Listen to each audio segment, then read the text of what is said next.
So that's the first violin part with all the upper divises and the solo for Handel's Hornpipe from his Water Music Suite.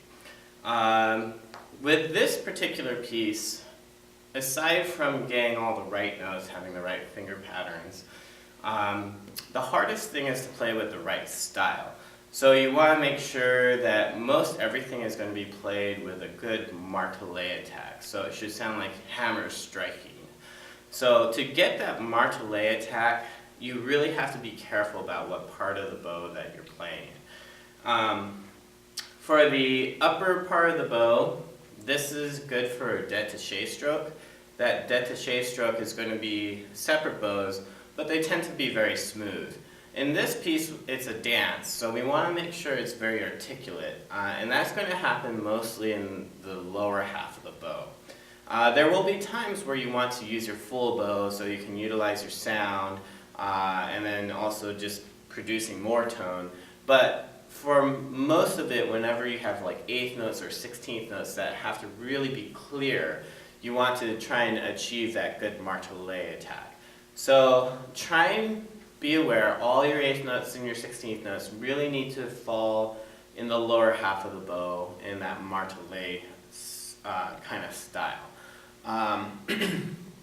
Another thing to consider when doing this is also the bowings. So I went ahead and put in a lot of changes with the bowings, so that way we can put an accent to emphasize certain notes on the ands or the offbeats. So if you take a look at measure 1 and measure 2, so for measure 2, the down bow falls on the 2nd note, which is after the 8th note. And that quarter note down bow is really kind of what gives it that hornpipe feel. So by placing these up bows, especially going on from measure 2 to 3, up, up, and then down again, that's going to give us that accent, and it's going to stress the and of the measure. So this would be the first 4 bars, something to practice and to make sure that you're getting used to the bowings. You might consider doing just open strings so that you're practicing.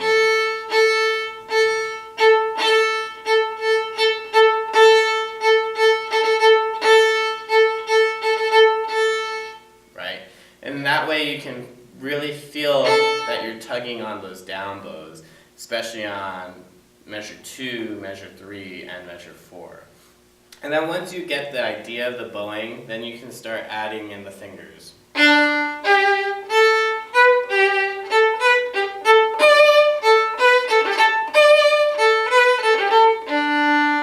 Right? So by doing that, you kind of get a better sense of the style and just being more aware of where we are in the bow. The other thing to be aware of in the first 4 measures is your string crossings. So I didn't specify which A's should be used with your 4th finger versus open A. I tend to like to keep things on the D string when possible, but since you're going back and forth between the D string and the A string, it's perfectly fine to do your open A's.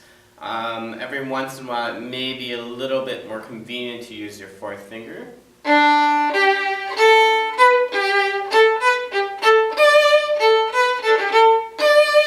So for instance, going from measure 3 to 4, I tend to put that A on the 4th finger because the A is going to be longer in measure 4. And when you're coming from these 16th notes, you got rapid notes, so you want to make sure that you kind of get to that A without a funny string crossing and making some awkward sounds with your instrument. So I would highly recommend using a 4th finger here, but then all the other A's you can generally use open strings if needed. Going on, measure 5, 6, 7, and 8, we start to get to these dynamic markings that I marked in. They're really just senses of phrasing.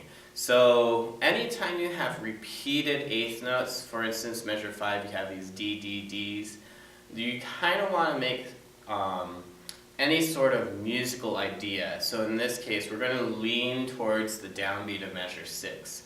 So as we go from measure 5, we lean into downbeat of measure 6. Likewise, we're going to lean into the downbeat of measure 7 as we're playing measure 6, and so on and so on. Anytime you have repeated eighth notes, you kind of want to have that idea with your music. So that's something to practice. Again, be aware of what part of the bow you're in.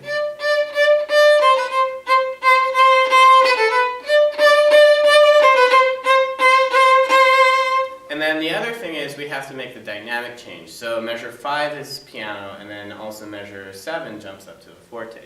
So we're doing everything in the lower half of the bow. You want to make sure when you play, to make that dynamic contrast, it's about how much weight you put into the bow, rather than how much bow you use. Because if you use more bow,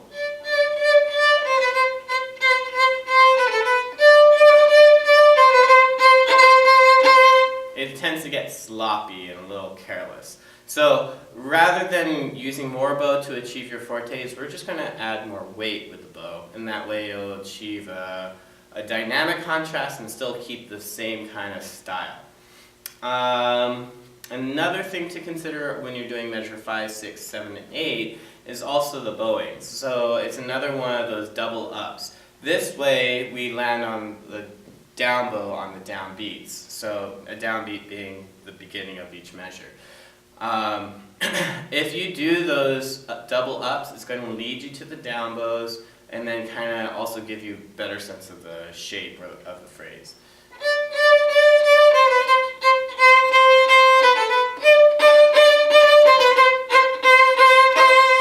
Right? Now when you get to measure 9 and 10, this is the first time we see the dotted quarter notes. So I'm sure your teachers have taught you what to do with those dotted quarter notes and how the dots basically add half of whatever the note value is. So if you have a quarter note with a dot, then that means you're going to take half of the quarter note and add it to the dotted quarter note. So in this case, the quarter note gets 1 beat, so half of that would be a half. So when you add it together, the dotted quarter note gets 1.5 beats. Likewise, you have dotted half notes later on, so a half note would get 2 beats, whereas the dotted half note, the dot would add half of 2, which is 1. So 2 plus 1, 3 beats.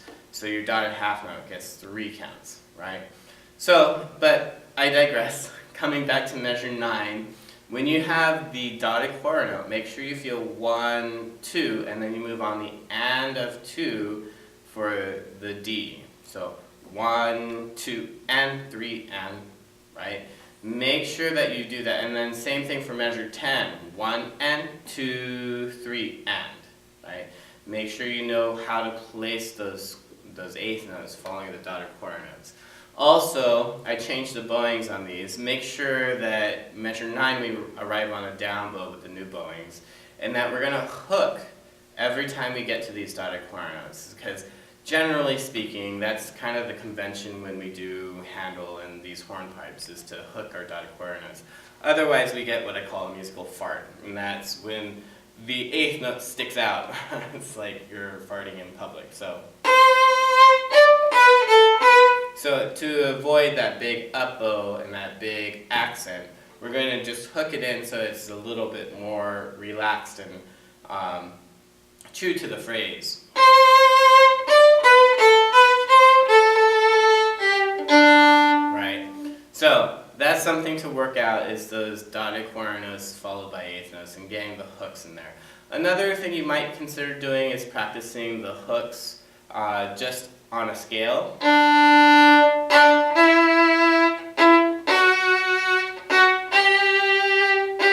And you would consider counting, so 1, 2, and 3, 4. And the definition of a hook, or in this, the true sense of the word, is lore or jeté.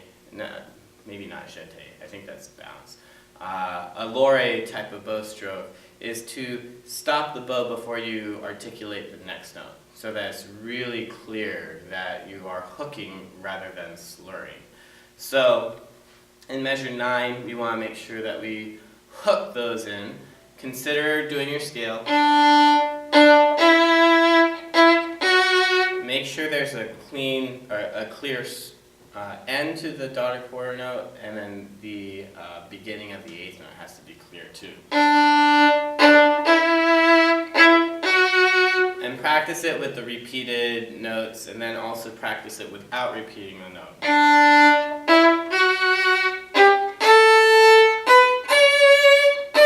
And it all comes from the bow hand, so having an accurate bow hand, making sure that those fingers are set correctly, and then you can grip a little bit stronger when you're going to articulate those 8th notes. Alright, so moving on to measure 11, 12, 13, 14. This is very similar to the beginning of the piece. The only thing that's different is we have the divisi on measure 11. So, seeing how you're auditioning into the orchestra, we don't know what chair we're going to sit, we don't know what divisi we're going to play. So be sure to practice both of them. It doesn't take very much time to practice both, but do know both so that when we come to the first rehearsal, when you find out you're playing the inside part or the bottom, that you know how those notes and you're already familiar with them. So when we get to measure 11, be aware that you're on a G, B, D, G, and so on. So there are certain things that don't quite match with the first part or the top part. So when you do those and you listen to the first part, don't get confused when you play an 8th note like in measure 13 and the top part's moving with 16th notes. So the bowing should still match up either way. So measure 11, practice the bottom parts. Sorry, that's a B.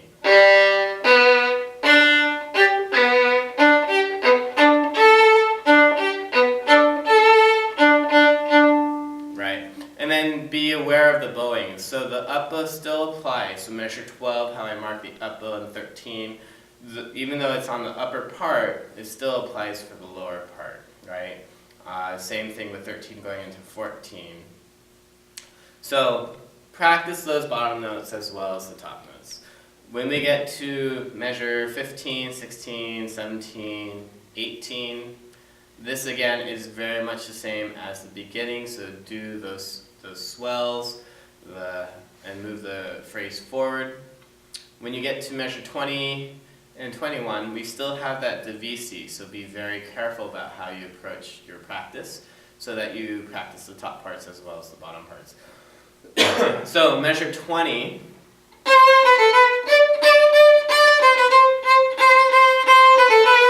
And then practice the bottom parts as well.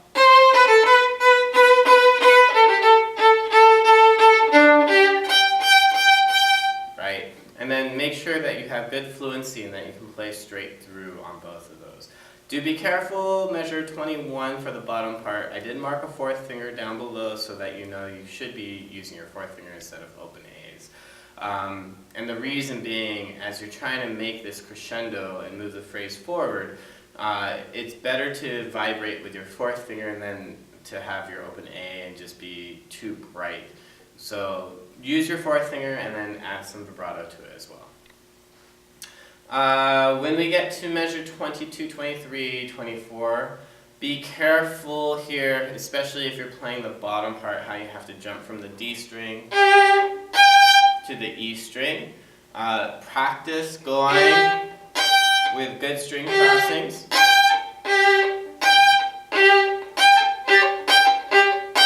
So you practice getting that bow to rock without making much noise, especially on the A string, seeing how there's nothing on the A string. So practicing those separately, just getting a good clean string crossing. When you get to 23, 24, 24 is when we get to the 16th notes. This is going to probably take a little bit of time to work out. I didn't mark it in your music, but you do probably want to use your 4th finger for the first E. Again, so if you have quick notes, it's better to stay on one string and keep it concise instead of doing quick notes and having string crossings all over the place. So if you did an open E and go to a D on the A string and then back to an open E, then you would be just going down for one note, the D on the A string, and then coming right back to the E string, which to me seems a little bit silly. It can get kind of a little bit screwy with the bow, and you wouldn't get the right sound. Now, it works. I can make it work, but it may be easier to use your fourth finger. Right? And then when you get to the 16th notes after the slur, I would try and do that all on the E string. So be able to use your open E for the last two beats of that measure. It will take some practice, so practice it slowly. Right? Or if you're even having a hard time, slower. Or do it with rhythms, so you can do short, long, short, long, short, long, short, long, or long, and then put it all together.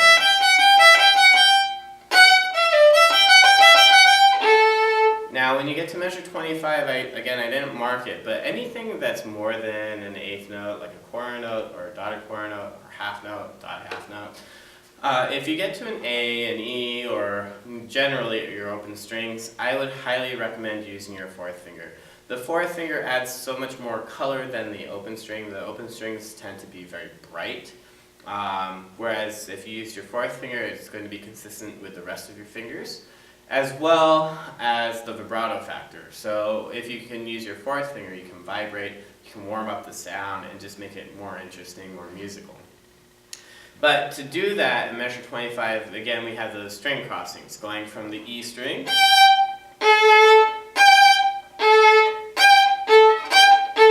and try and make it really clean so that we don't hear anything on the A string or any of the rocking. So as you practice your string crossings, the most important thing is to keep that bow on the string, right?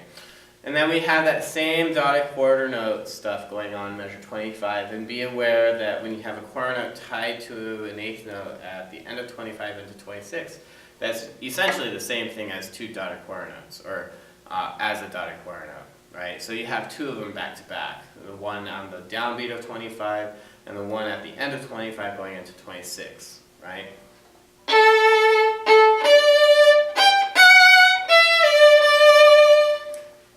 Measure 27, again, practice the divisi, so the top part.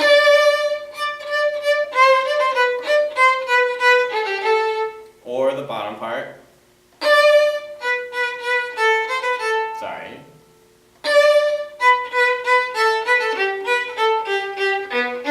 And then also, again, Mr. Kaye didn't do it, but you have to get the up bow that's marked at measure 28. So that up bow still applies to the bottom part as well as the top part. So again, from 27 with the bottom part.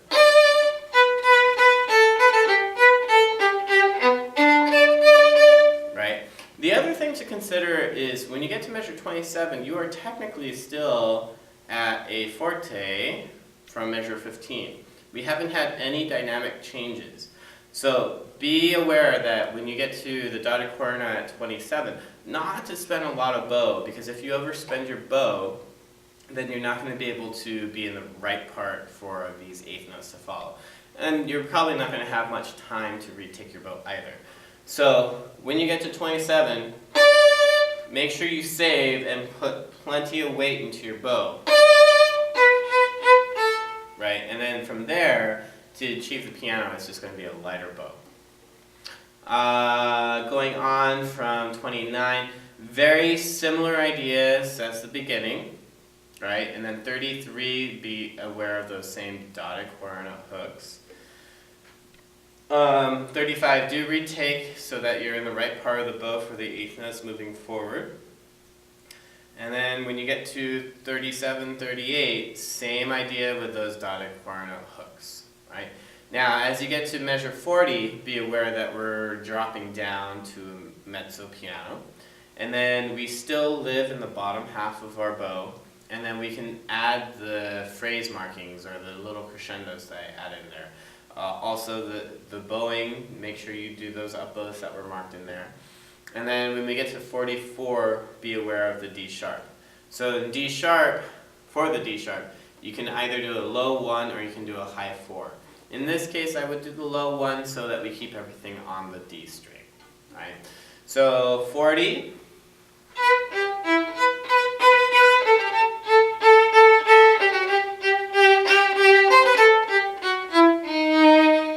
Right? So nothing too challenging with that section. As we move forward to measure 45, then we come to these 16th notes. Now these 16th notes are a lot more interesting than the material that we've had up to this point. So I would bring out the 16th notes just a little bit more. So give a little bit of a tug, a little bit more weight on the beginning of each measure. So this is measure 44.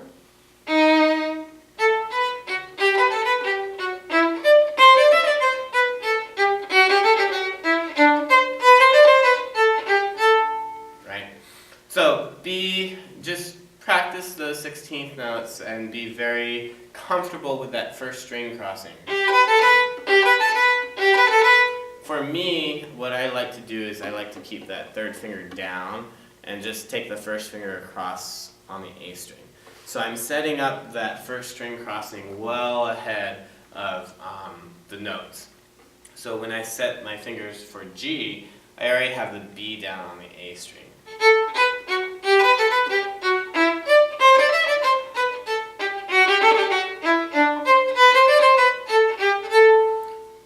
And then for measure 48 going on to 49, it's perfectly fine to play an open A for the last note of measure 48.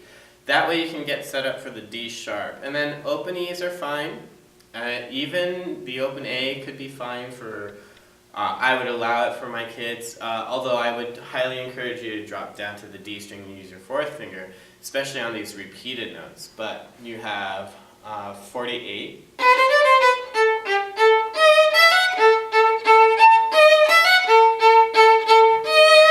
Or if it's too hard to get that fourth finger down, I will allow the open A string. So 48.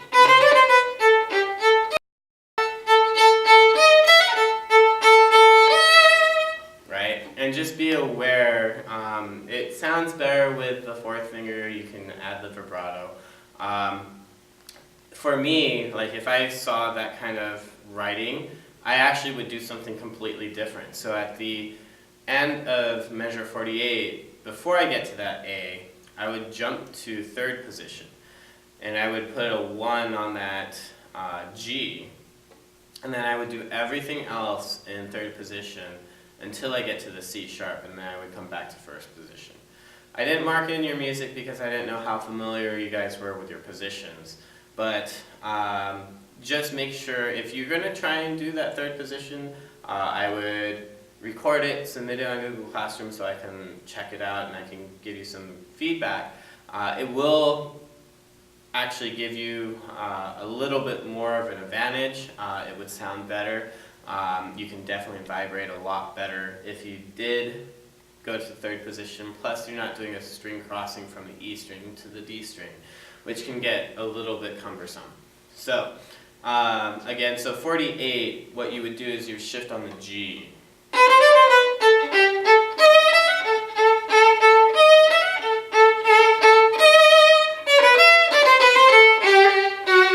Right, so that's something to consider. Again, the most important thing is that you're playing the correct notes in tune with musicality. The third position will give you that advantage, but again, just do with what you've been taught and what's within your limits. Measure 51, do be aware that you start off with the D sharp, so if you're in first position, a high 3, if you're in third position, a high 1, and then you also have the C sharp, which is going to be in first position with a high 2. But at the end of the bar, you have a D natural and a C natural, so make sure we change the pitch in that we don't keep it the same. So listen very carefully to measure 51, how it changes. So you have that D sharp, and then eventually D natural.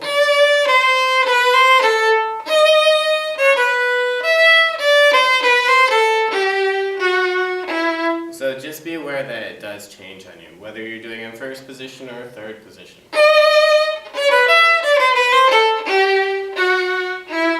Right. Now, 53, and the rest of the page, I would practice all of it. Do know the solos, because it's not a guarantee that any one person's going to be our concert master or mistress this year. So practice their solos, know your music really well, even when it says at measure 55 first stand. So that means both the soloist, the concert master or concert mistress will be playing the top part, and then the bottom part is going to be for the inside person. So make sure you know both parts really well. And then, of course, everybody else will join back where it says tutti at the end of measure 59 on the first C natural. So what I would do is I would practice it and I would know it really well, because it is part of your audition.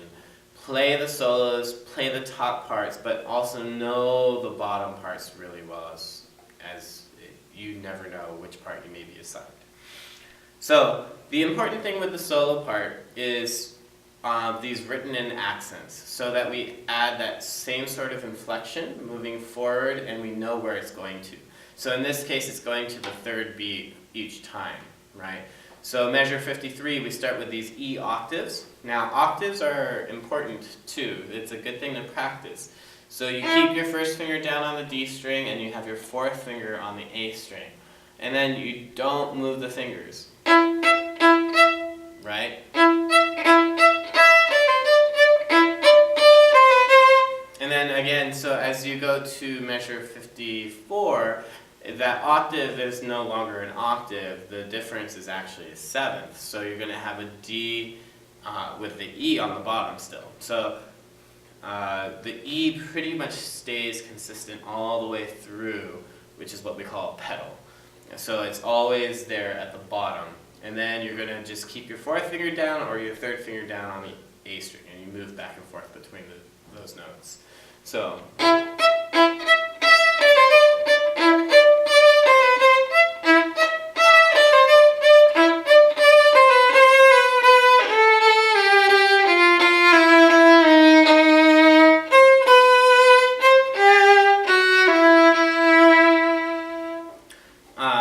Also, if you can, work on the vibrato. Make sure you vibrate on those accents as it warms it up and it makes it a little bit more beautiful.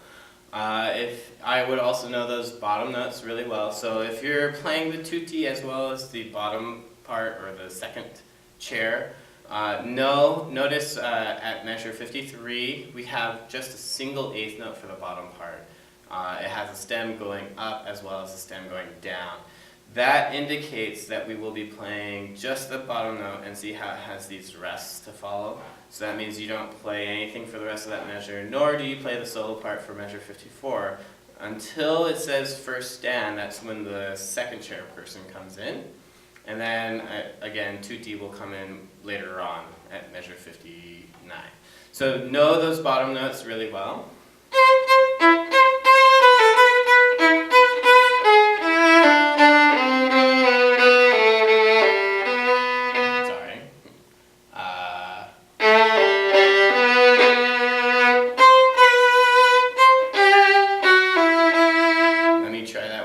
So those bottom notes again really well.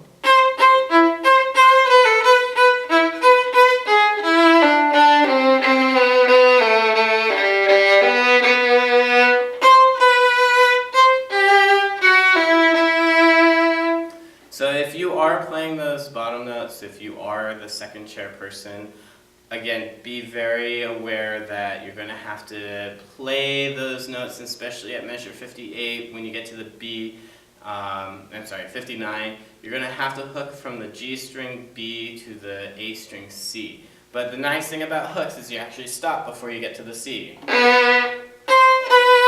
So you can stop your bow, rock, and make it really clean so we don't have any funny noises.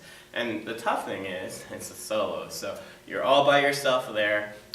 If we have some sort of issue with the rocking, we'll hear any sounds that we don't really want. So try and make sure you practice that and get really clean. Measure 59, again, we have those same hooks that we had before. And then the tutti part comes in on the C, so you feel 1, 2.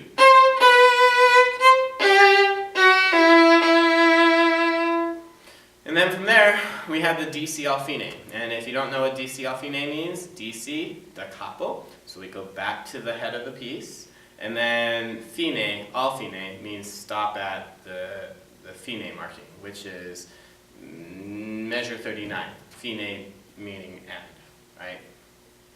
And then pretty much everything still applies that's marked on the page. The only thing that's different is measure 38. It says rit to X. Rit, period, is short for ritardando, and ritardando means to gradually slow down. So starting at measure 38, we're going to slow down those eighth notes. And then at measure 39, we have the fine, which means to end, right? So here's measure 37.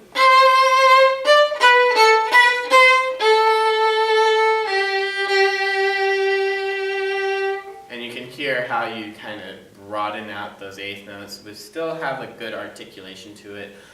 This is the one time that I do use more bow on those dotted corner notes, and then I really make a conscious effort to give a little bit more weight, especially if I'm at the tip, to make that same sort of sound that I'll have in the lower half. So that's the first violin part for hornpipe. I hope you found the video interesting. Again, do not practice along with me from straight through the video. I would highly recommend that you pause things as you know you need to practice it and then work your way through. And if you can't get the whole video done in your practice session, then just remember where you were and then you can start where you left off on your next practice session. So good luck and happy practicing.